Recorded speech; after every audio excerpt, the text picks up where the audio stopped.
ओम नमः शिवाय ओम नमः शिवाय ओम नमः शिवाय ओम नमः शिवाय एकुंदेदु सारधवलाय शुभस्त्रविदाय बीना वरदंडितग्राय श्वेत पद्मासना या ब्रह्माचु शंकरी सा मां पातु सरस्वती भगवती निशीतंकरम। ओम श्री परमात्मने ओम श्री परमात्मे नमः। जय हिंद जय भारत में आप सबका स्वागत है। मैं रामरेश आपसे निवेदन करता हूँ कि चैनल को सब्सक्राइब करें, लाइक करें, शेयर करें। सत्य के साथ, सनातन के साथ, धर्म के साथ, विचार के साथ, बुद्धि के साथ, विश्वास के साथ, परंपरा के साथ, विरासत के साथ, संस्कृति के साथ, सभ्यता के साथ, संस्कार के साथ, अपनों के साथ, परायों के साथ, पूर्वजों के साथ, आने वाले कल के साथ हम लोग प्रत्यक्ष या परोक्ष से खड़े थे, खड़े हैं और खड़े रहेंगे। हम रहे या ना रहे, राष्ट्र रहनी चाहिए। हम रहे या ना रहे, पृथ्वी रहनी चाहिए। हम रहे या ना रहे, समुद्र रहनी चाहिए। हम रहे या ना रहे, आकाश रहनी चाहिए। हम रहे या ना रहे, अग्नि रहनी चाहिए। हम रहे या ना रहे, जल रहनी चाहिए। इस तरह से, और हम रहे या ना रहे, धर्म रहनी चाहिए। धर्म एक था, एक है और एक ही रहेगा। धर्म कभी दूसरा हो ही नहीं सकता है। शुरू करते हैं आज हम लोग श्री शिव महापुराण के संक्षिप्त में रुद्र संहिता का।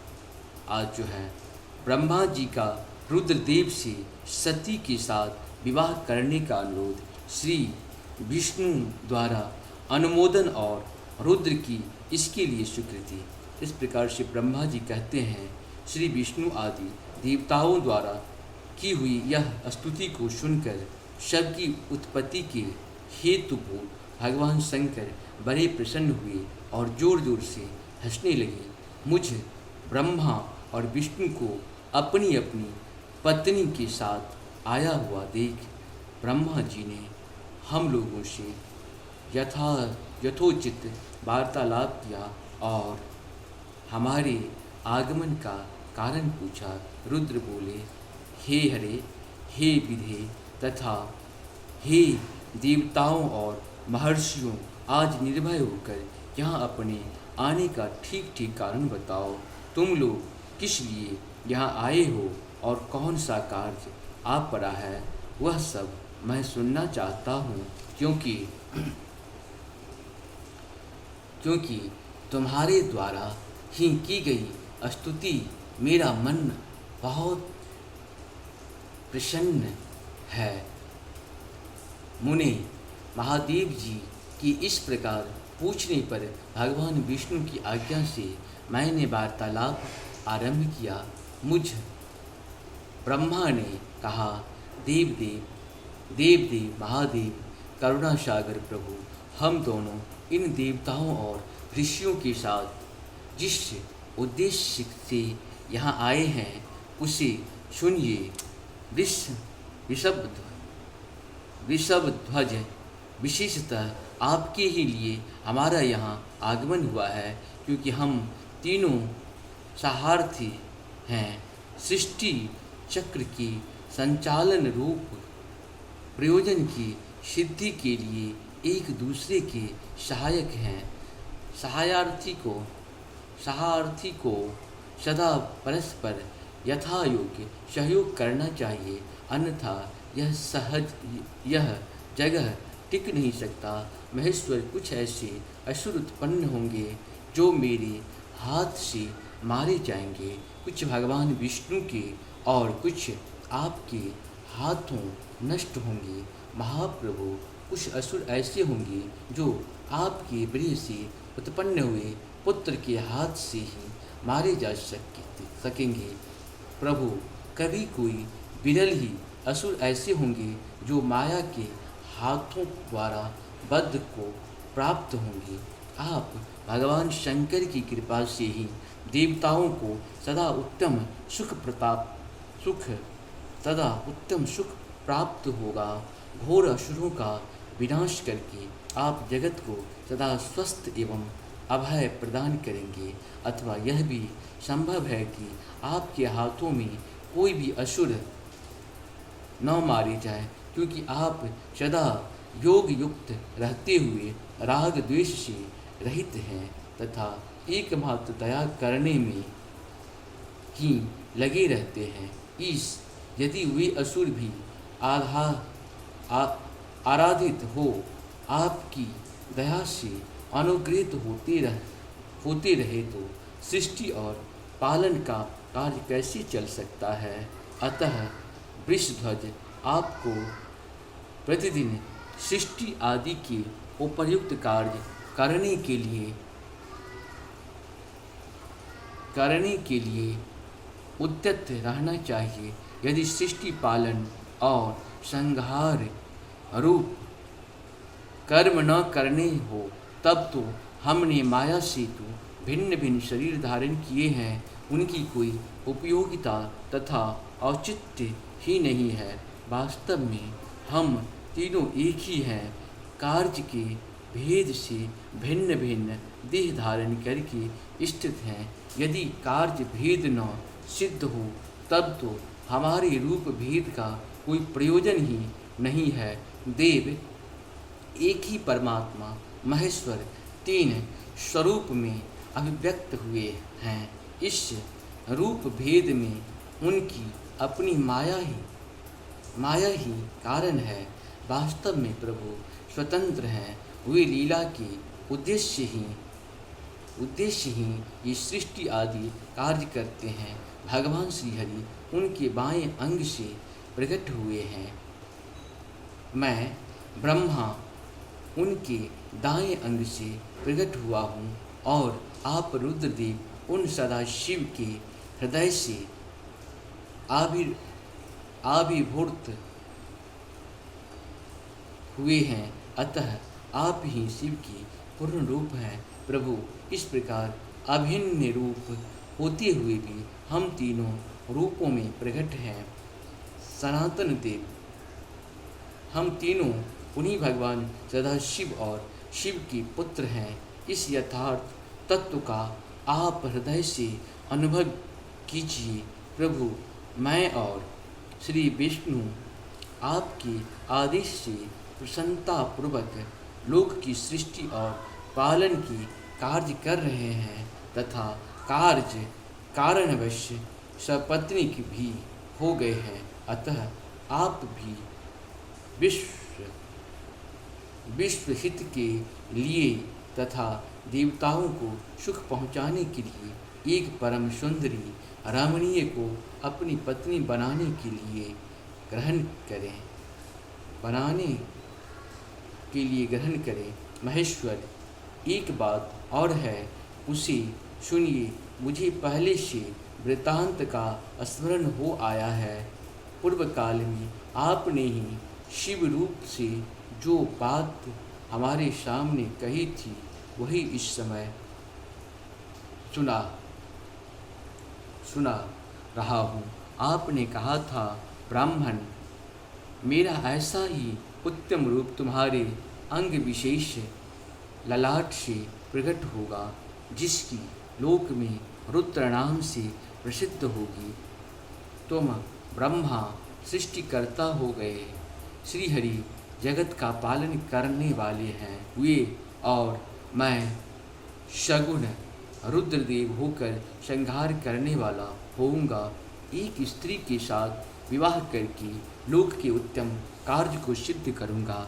अपनी कही हुई इस बात को याद करके आप अपनी ही पूर्व प्रतिज्ञा को पूर्ण कीजिए। स्वामिनी, आपका यह आदेश है कि मैं सृष्टि करूं, श्री हरि पालन करें और आप स्वयं संहार के हेतु बनकर प्रकट हो, सो आप साक्षात शिव ही संहारकर्ता के रूप में प्रकट हुए हैं। आपके बिना हम दोनों अपना अपना कार्य करने में समर्थ नहीं हैं। अतः आप एक ऐसा कामनियों को स्वीकार करें जो लोकहित के कार्य में तत्पर रहे। शंभो, जैसे लक्ष्मी भगवान विष्णु की और सावित्री मेरी सहधर्मिणी है, उसी प्रकार आप इस समय अपनी जीवन सहचरी प्राणवल्लभ भा को ग्रहण करें। मेरी यह बात सुनकर लोकेश्वर महादेव जी के मुख पर मुस्कुराहट दौड़ गई। हे श्रीहरि के सामने मुझसे इस प्रकार बोले। ईश्वर ने कहा, ब्राह्मण, हरे तुम दोनों मुझे सदा ही अत्यंत प्रिय हो। तुम दोनों को देखकर मुझे बड़ा आनंद मिलता है। तुम लोग समस्त देवताओं में श्रेष्ठ एवं त्रिलोकी के स्वामी हो। लोकहित के लिए कार्य में मन लगाए रहने वाले तुम दोनों का वचन मेरी दृष्टि में अत्यंत गौरवपूर्ण है, किंतु सूर्यश्रेष्ठ गण मेरे लिए विवाह करना उचित नहीं होगा, क्योंकि मैं तपस्या में संलग्न रहकर सदा संसार में विरक्त ही रहता हूँ और योगी के रूप में मेरी प्रसिद्धि है, जो निवृत्ति के सुंदर मार्ग पर स्थित है। अपने आत्मा में ही रमण करता हूँ, आनंद मानता हूँ, निरंजन माया से ही निर्लिप्त है, जिसका शरीर अवधूत दिगंबर है, जो ज्ञानी आत्मदर्शी और कामना से शून्य है, जिसके मन में कोई विकार नहीं है, जो भोगों से दूर रहता है तथा जो सदा अपवित्र और अमंगलेश्वर धारी है। उसी संसार में कामनी से क्या प्रयोजन है, यह इस समय मुझे बताओ तो सही। मुझे तो सदा केवल योग में लगे रहने पर ही आनंद आता है। ज्ञानहीन पुरुष ही योग को छोड़कर भोग को अधिक महत्व देता है। संसार में विवाह करना पराये बंधनों में बंधना है, इसे बहुत बड़ा बंधन समझना चाहिए। इसीलिए मैं सत्य सत्य कहता हूँ, विवाह के लिए मेरे मन में थोड़ी सी भी अभिरुचि नहीं है। आत्मा ही अपना उत्तम अर्थ या स्वार्थ है, उसका भली भांति चिंतन करने के कारण मेरी लौकिक स्वार्थ में प्रवृत्त नहीं होता। तथापि जगत के हित के लिए तुमने जो कुछ कहा है उसे करूँगा। तुम्हारे वचन को गरिष्ठ मानकर अथवा अपनी कही हुई बात को पूर्ण करने के लिए मैं अवश्य विवाह करूँगा, क्योंकि मैं सदा भक्तों की वश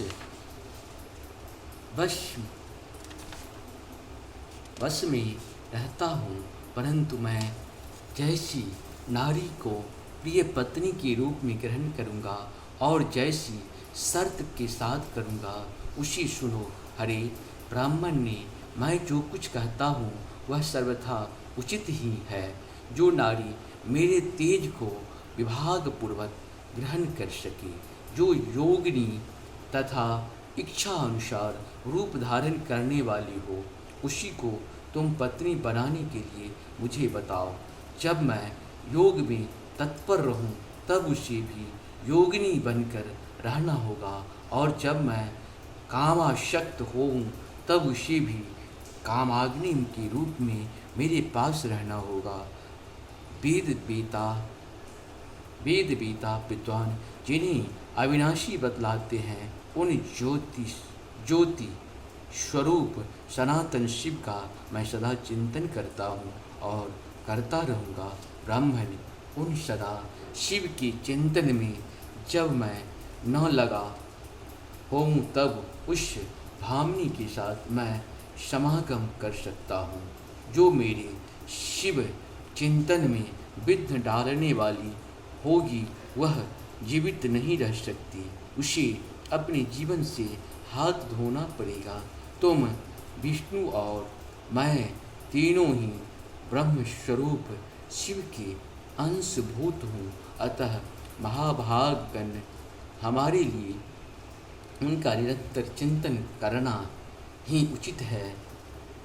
कमलासन, उनके चिंतन के लिए मैं बिना विवाह के भी रह लूँ, किंतु उनका चिंतन छोड़कर विवाह नहीं करूँगा। अतः तुम मुझे ऐसी पत्नी प्रदान करो जो सदा मेरे कर्म के अनुकूल चल सके। ब्राह्मण, उससे भी मेरी एक और शर्त है, उसे तुम सुनो।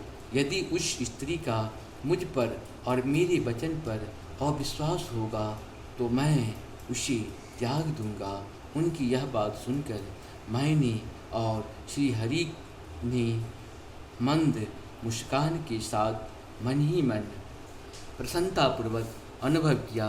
फिर मैं विनम्र होकर बोला, नाथ महेश्वर प्रभु, आपने जैसी नारी की खोज आरंभ की है, वैसा ही स्त्री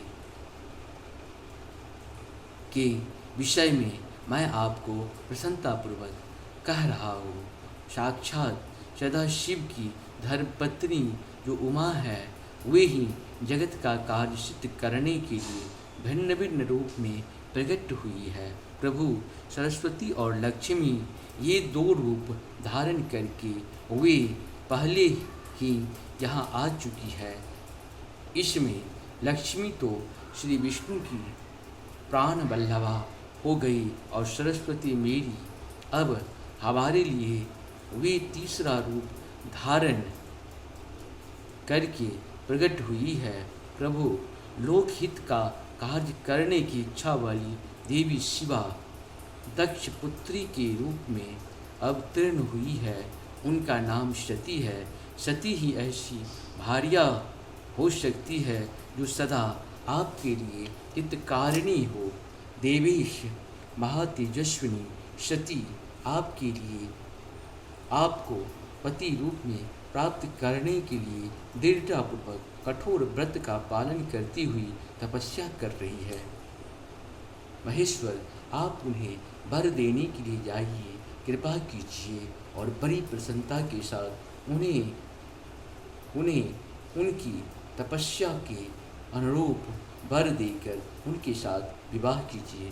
शंकर भगवान विष्णु की मेरी तथा उन संपूर्ण देवताओं की यही इच्छा है। आप अपनी शुभ दृष्टि से हमारी इस इच्छा को पूर्ण कीजिए, जिससे हम आदरपूर्वक इस उत्सव को देख सकें।